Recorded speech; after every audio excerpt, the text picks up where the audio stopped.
আইটেলের সবথেকে বড় চমক হতে যাচ্ছে তাদের নতুন স্মার্টফোন আইটেল S25।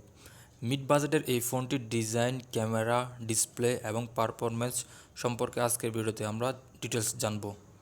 তো চলুন কথা না বাড়িয়ে ভিডিও শুরু করা যাক।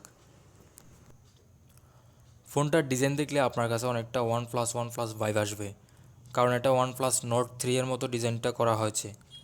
ব্যাক সাইডে যদিও প্লাস্টিক ব্যবহার করা হয়েছে, তবে তার সাথে রয়েছে ভক্সি টাইপের একটা ডিজাইন, যার কারণে ব্যাক সাইডটা দেখতে একদম প্রিমিয়াম কোয়ালিটির মতো লাগতেছে। তাছাড়া ব্যাক সাইডের কর্নারগুলো কার্ভ হওয়ার কারণে ফোনটা এক কথায় জোস লাগতেছে। 3টি কালার ভ্যারিয়েন্টে ফোনটি পাওয়া যাবে: ব্রোমো ব্ল্যাক, ম্যাম্বো মিন্ট এবং সাহারা গ্লেইম। ফোনটির থিকনেস 7.3 মিলিমিটার এবং ওয়েট প্রায় 185 গ্রাম হওয়ার কারণে ফোনটি হাতে নিয়ে আপনি বেশ কমফোর্ট ফিল করবেন। ডিসপ্লে হিসেবে এখানে ব্যবহার করা হয়েছে 6.7 ইঞ্চির ফুল এইচডি প্লাস 120 হার্জ রিফ্রেশযুক্ত অ্যামোলেড ডিসপ্লে, যেখানে রেজুলেশন 1080x2436 পিক্সেলস। ফোনটিতে ব্যবহার করা হয়েছে 1800 নিটসের পিক ব্রাইটনেস, যা ইনডোর আউটডোরে বেশ ভালোই সাপোর্ট দিবে। তাছাড়া ফোনটিতে আপনি পেয়ে যাচ্ছেন IP54 রেটিং, যা ডাস্ট অ্যান্ড ওয়াটার রেসিস্ট্যান্ট, অর্থাৎ ধুলোবালি এবং পানির ছিটেফোঁটা থেকে অনায়াসে এই ফোনটা রক্ষা পাবে। ক্যামেরা নিয়ে বললে এর মেইন ক্যামেরা হচ্ছে 50 মেগাপিক্সেলের, তার সাথে 2 মেগাপিক্সেলের একটা অক্সিলারি লেন্সও পেয়ে যাবেন। ক্যামেরার ছবিগুলো দেখতে এক কথায় অসাধারণ লাগতেছে, যার কয়েকটা স্যাম্পল আপনারা দেখতে পাচ্ছেন।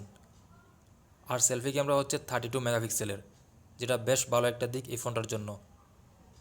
ভিডিও রেকর্ড নিয়ে বললে এই ফোনটাতে আপনারা সর্বোচ্চ 2K 30 FPS ভিডিও রেকর্ডিং করতে পারবেন।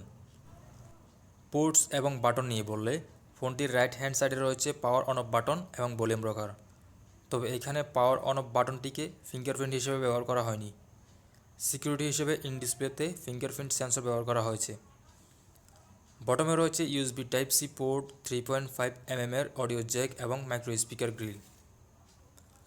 লেফট সাইডে পেয়ে যাচ্ছেন সিম কার্ড ট্রে, যেখানে দুটো সিম কার্ডের সাথে সাথে একটা SD কার্ডও ব্যবহার করতে পারবেন।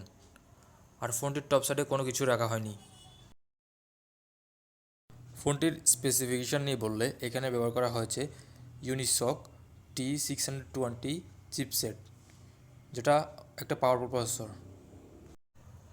ব্যাটারির ক্যাপাসিটি নিয়ে বললে এখানে ব্যবহার করা হয়েছে 5000 mAh একটি নন রিমুভেবল ব্যাটারি এবং 18 ওয়াটের একটি চার্জার, যেটা দিয়ে পুরোপুরি চার্জ হতে প্রায় 2 ঘন্টা সময় লাগবে।